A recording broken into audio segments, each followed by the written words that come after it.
के जन्म के बाद हस्तिनापुर का बदलता भाग्य।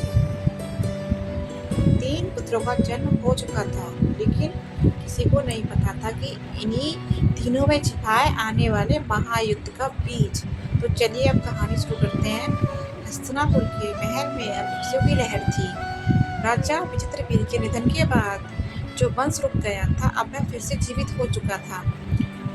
महर्षि वेदव्यास के वरदान से जन्मे 3 पुत्र धृतराष्ट्र, पांडु, विदुर, तीनों अलग अलग स्वभाव के थे।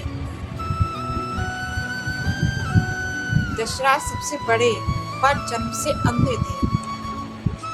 धृतराष्ट्र सबसे बड़े थे, लेकिन वो अंधे थे। उनके भीतर शक्ति थी, पर आंखों की कमी ने उन्हें अधूरा बना दिया था।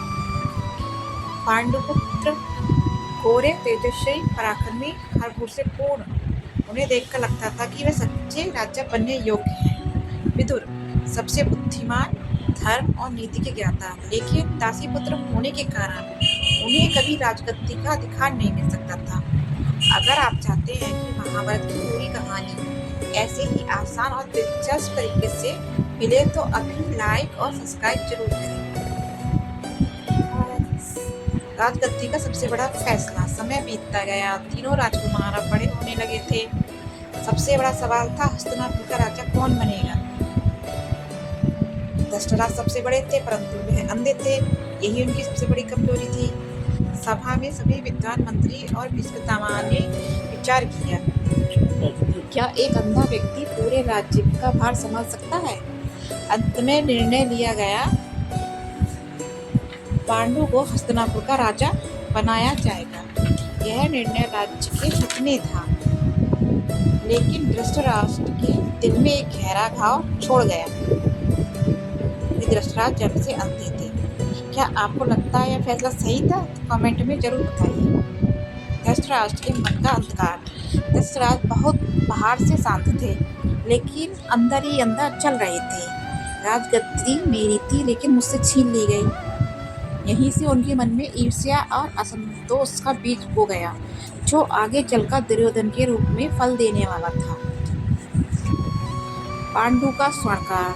पांडु एक महाराजा साबित हुए। उन्होंने कई युद्ध भी जीते, राज्य का विस्तार किया और हस्तिनापुर को समृद्ध बना दिया। उनकी कीर्ति चारों दिशाओं में फैल गई। पांडु के विवाह।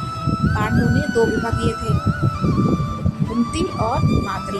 दोनों ही अत्यंत सुंदर और बूढ़ी थी। महल में खुशियाँ थी, सब कुछ अच्छा लग रहा था।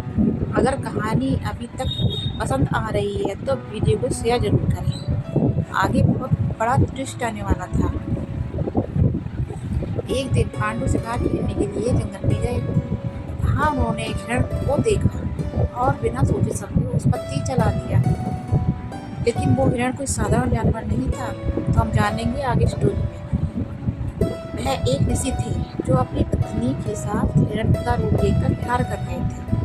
मरते समय ऋषि ने पांडु को श्राप दिया, हे पांडु, जिस प्रकार तुमने मुझे मेरी पत्नी के साथ इस अवस्था में मारा है, ठीक उसी प्रकार जब भी तुम अपनी पत्नी के पास जाओ, उसी क्षण तुम्हारी मृत्यु हो जाएगी।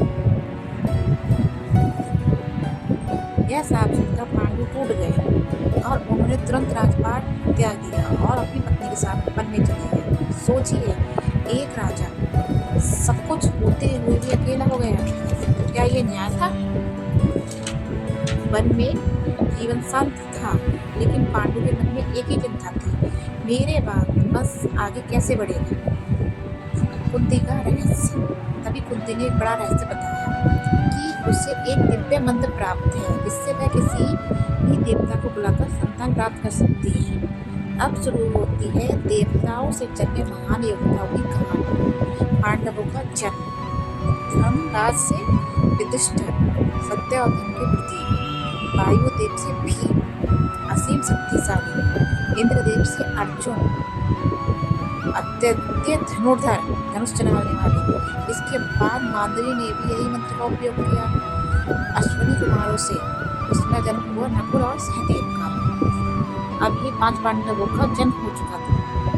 भविष्य की आहट।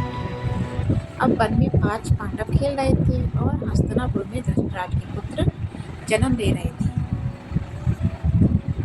एक तरफ 5 पांडव, दूसरी तरफ 100 कौरव। अब टकराव सिर्फ समय की बात थी। क्या आप जानना चाहते हैं कि दुर्योधन के जन्म के समय कौन से अशुभ संकेत मिले थे और क्यों विदुर ने उसे मार देने की सलाह दी थी? तो कमेंट में नेक्स्ट पार्ट।